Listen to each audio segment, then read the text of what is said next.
I'm Greg Jeske, and in this episode of Postdoc, we're talking with Professor Christopher Kucharik at the University of Wisconsin-Madison.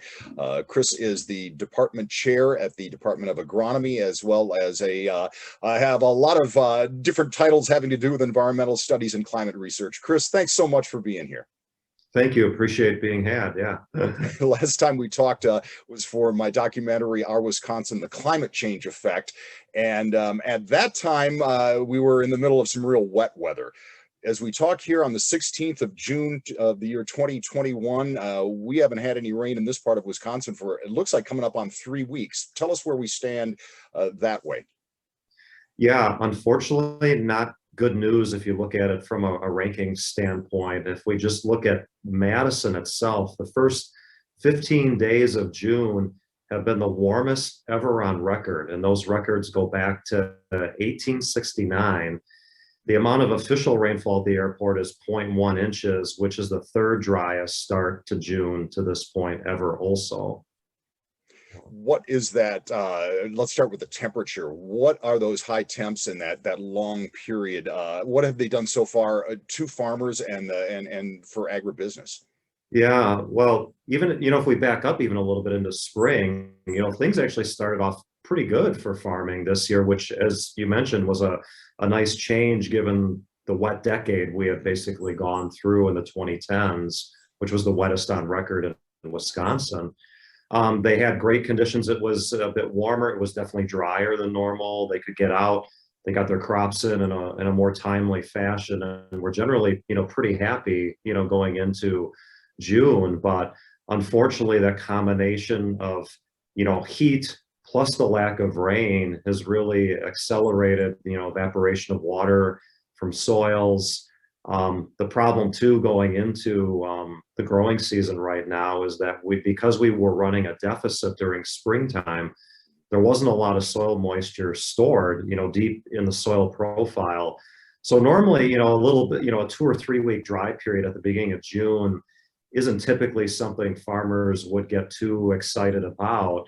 The plants are still pretty small. They're not really using a lot of water. And in fact, when it's drier at this time of year, the plants have a tendency of having their roots go a bit deeper, searching for more water, which sets them up better later in the season. If there is more of a lack of water, they have a better chance of finding it, somewhere, deeper in the soil, but they're not finding anything right now. And I think farmers are looking at the next week or two as being, pretty probably critical for early season development, given the lack of rain and then that combination with the heat.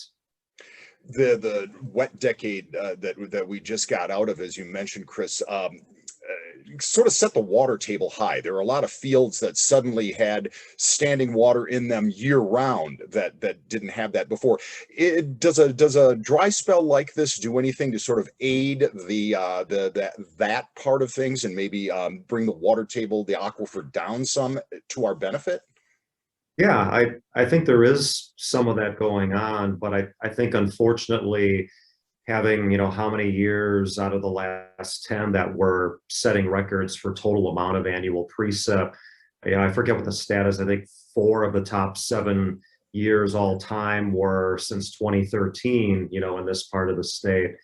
And that longer term sort of decadal scale trend is probably pretty hard to offset, in a springtime or in an early summer. But undoubtedly, I know there's probably some places, fields that farmers weren't planting, the last several years that maybe they snuck in and got a few more rows of corn or beans, into. But I think, we've run such a surplus in precip, that's, like I said, that's just really hard to sort of make up and kind of get out of that quickly. But regardless, just so we all understand, a drought year is going to be bad for farmers, even though the aquifer and the water table itself might be doing just fine. Yeah, that's true. There's both agricultural impacts and then there's hydrologic impacts, of a drought.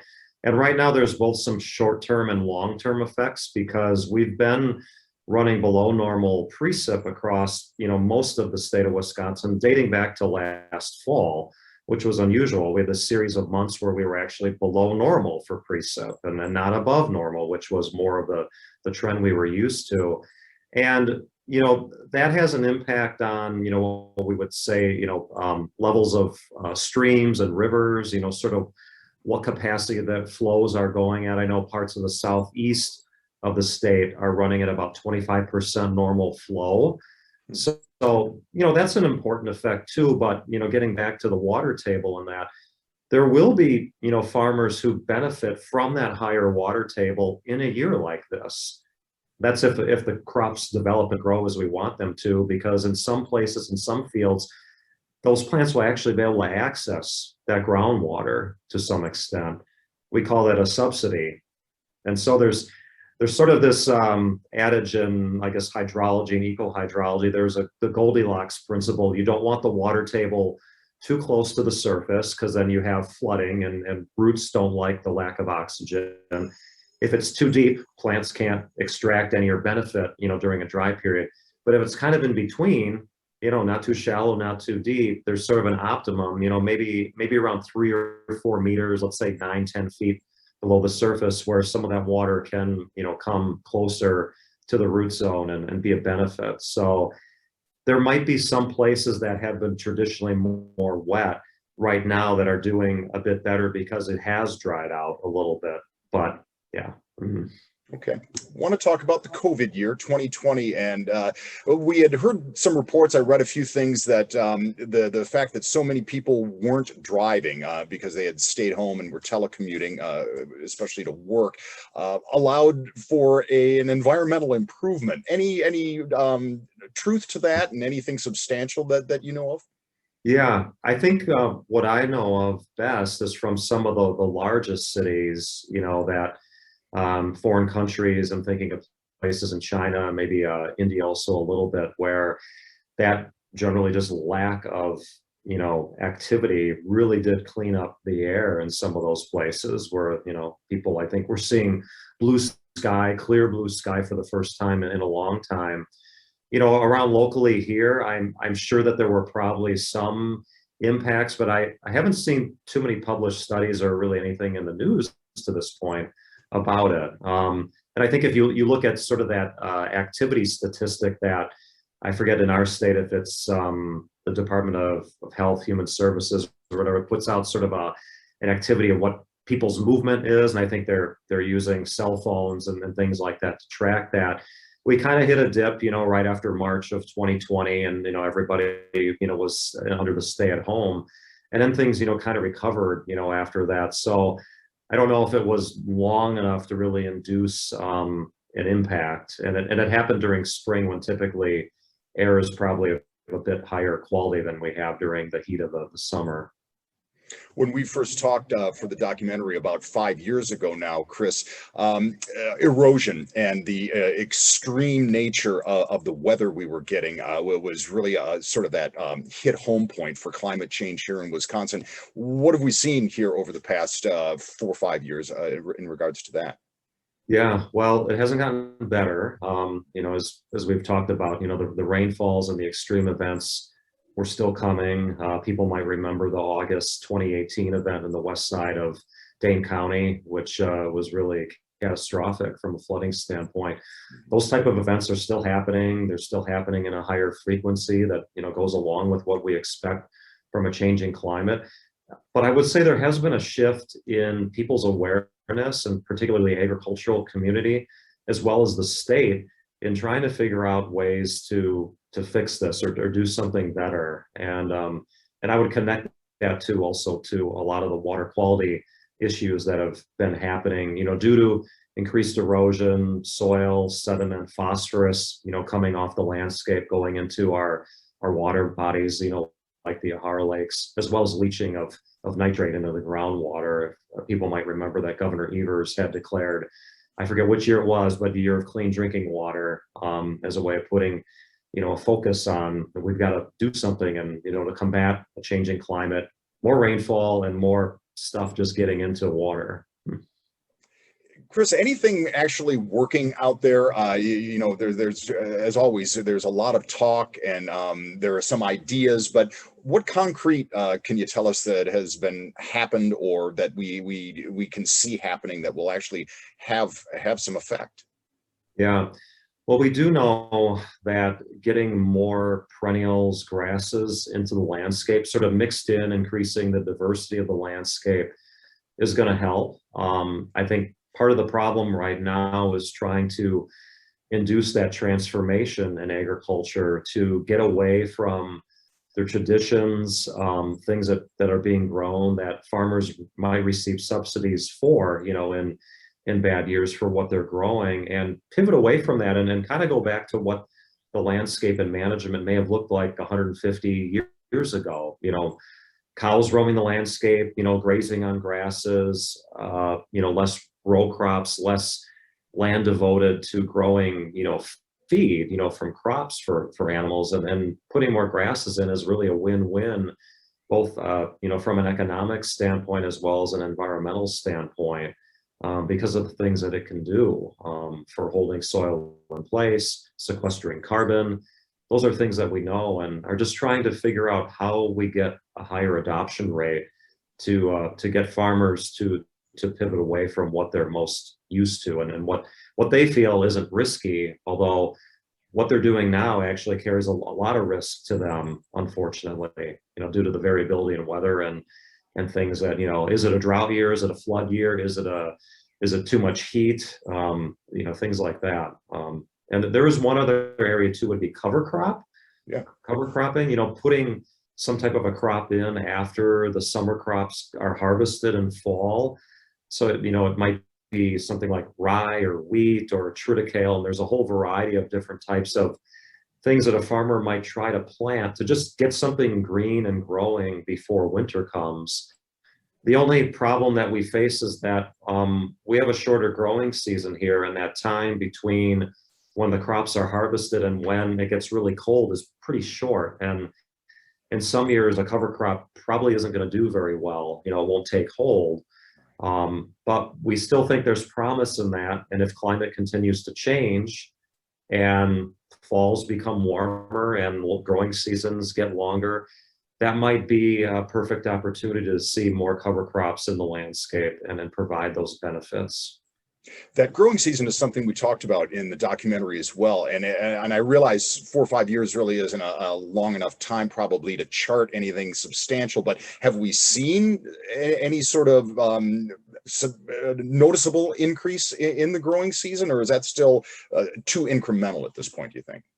Well, it might be a little too incremental, but I think it still is part of an overall long-term trend that there is this lengthening that's going on. I think people might even be aware and remember, our fall seasons are generally been getting warmer, and the onset of winter has been almost more abrupt, in recent years. Like we go from sort of this nice warm temperature, then all of a sudden we're zero, about a month or two later. And I'm probably exaggerating a little bit, but that's from my memory. I think I talk to people and hear people complain about, we used to have this really nice gradual transition, during fall or during spring. And now it seems like we were -20 in February, and then a month later we're 70 degrees. And, those types of variability, I think, is something that, is not going to go away either. So I think the thing that we have seen, since we last talked is that variability from year to year, and how it's getting, harder and harder, I think, really to predict what the next season is going to be like, or let's say spring next year or fall this year. Just kind of the way that we expect climate to continue to change and continue to throw curveballs at whether it's farming, recreation, or your fall softball league or volleyball league that you like to play in. I think everyone's affected by that. Yeah, harder and harder to plan for this stuff, especially outside stuff at the transition of seasons. You're right.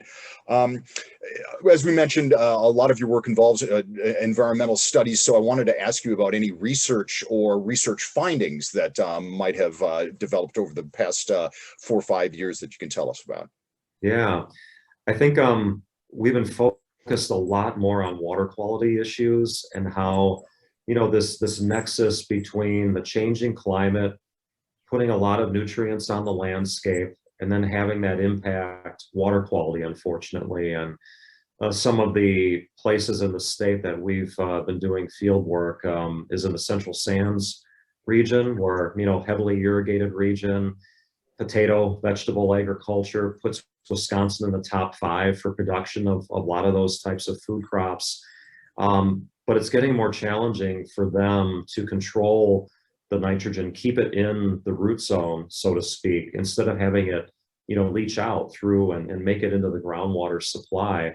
The work we've been doing, we found that the average concentration of nitrate in wells up in that region is about 20 parts per million, and the EPA safe drinking water standard is 10 parts per million. So on average, it's about double in that region, and there are some private wells that are well above that, upwards of 40 to 45 parts per million.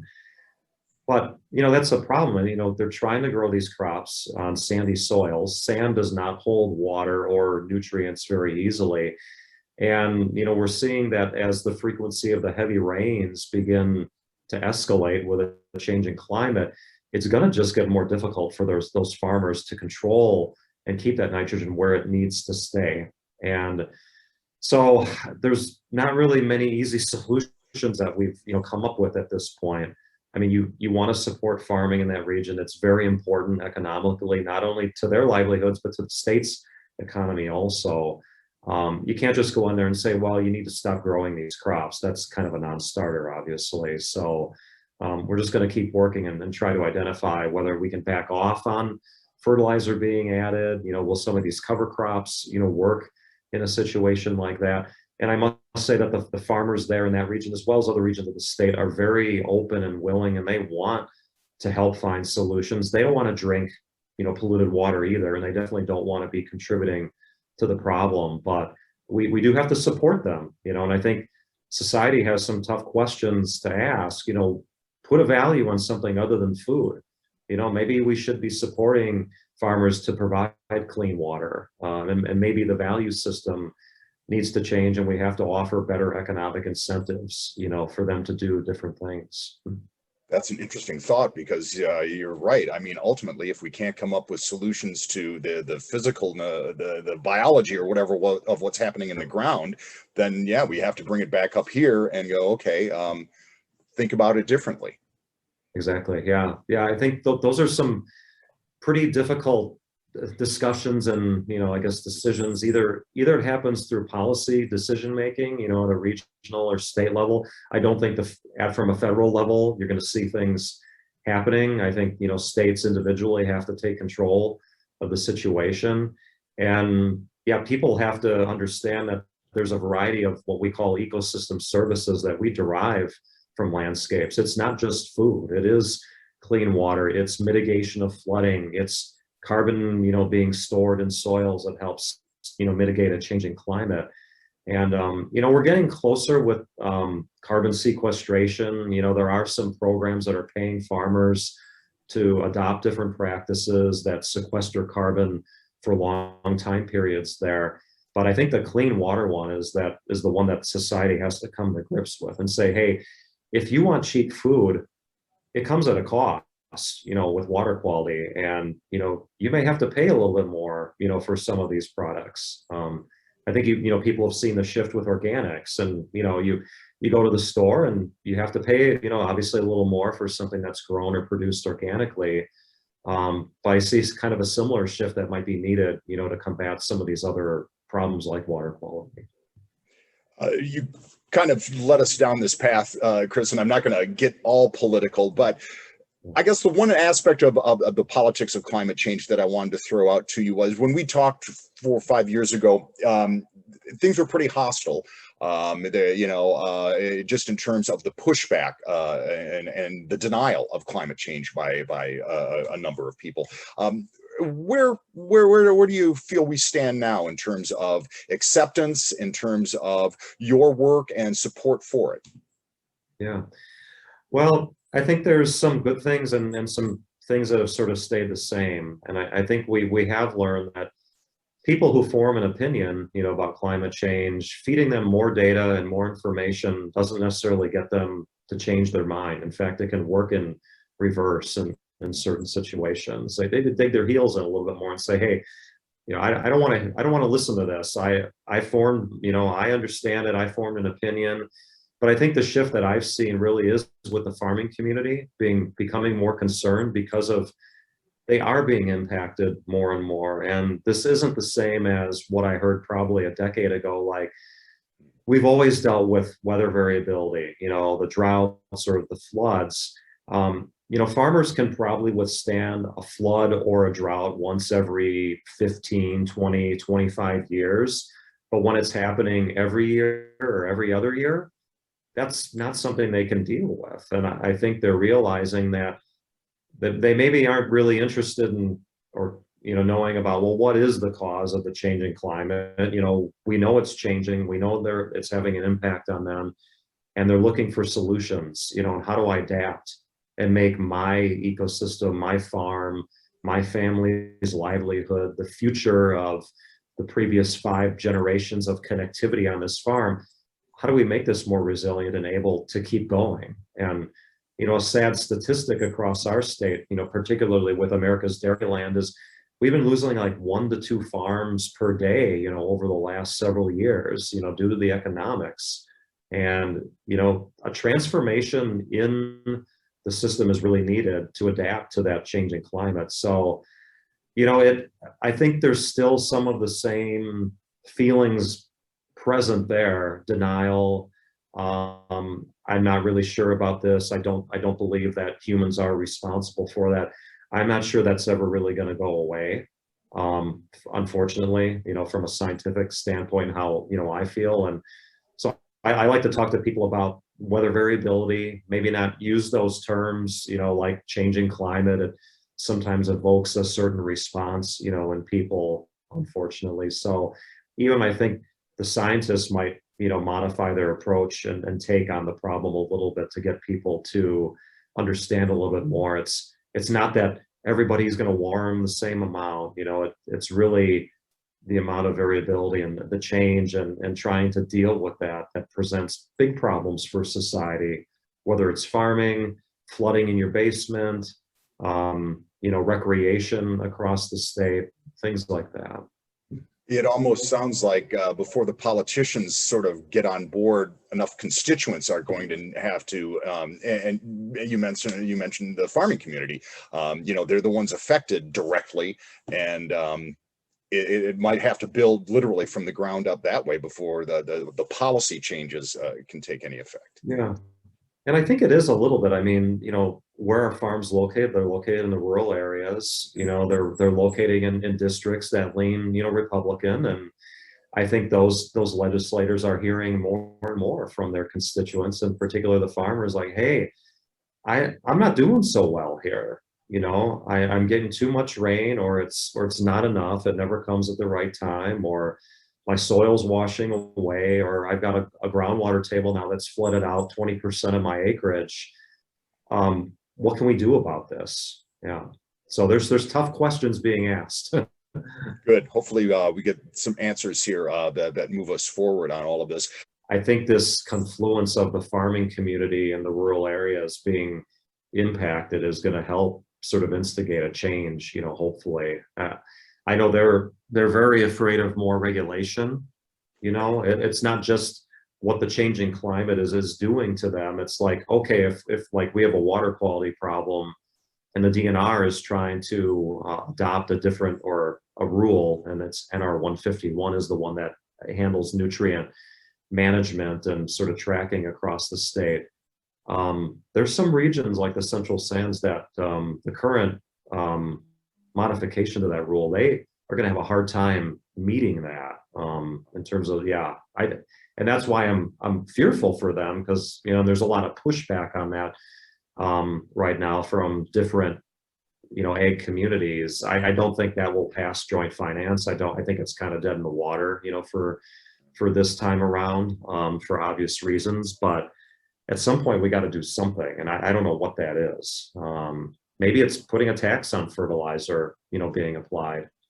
I mean, a small amount could generate $100 million in revenue probably for the state that we could use then to help subsidize farmers in a different way, or get them to try different things that maybe they're adverse to doing right now because they know my yield is going to take a hit if I do this, or if I plant a prairie on 20 acres. Well, there's 20 acres that I didn't get 200 bushels of acre of corn out of. That's now trading at $7 a bushel. So that's pretty high from a historical standpoint. For they're generally not making any money growing corn, in most years. So, and then the dairy industry, as I mentioned, that's a tough one. Professor Kucharik, we thank you very much for taking the time to bring us up to date on all of this, and we wish you the very best summer and a great next semester at the University of Wisconsin.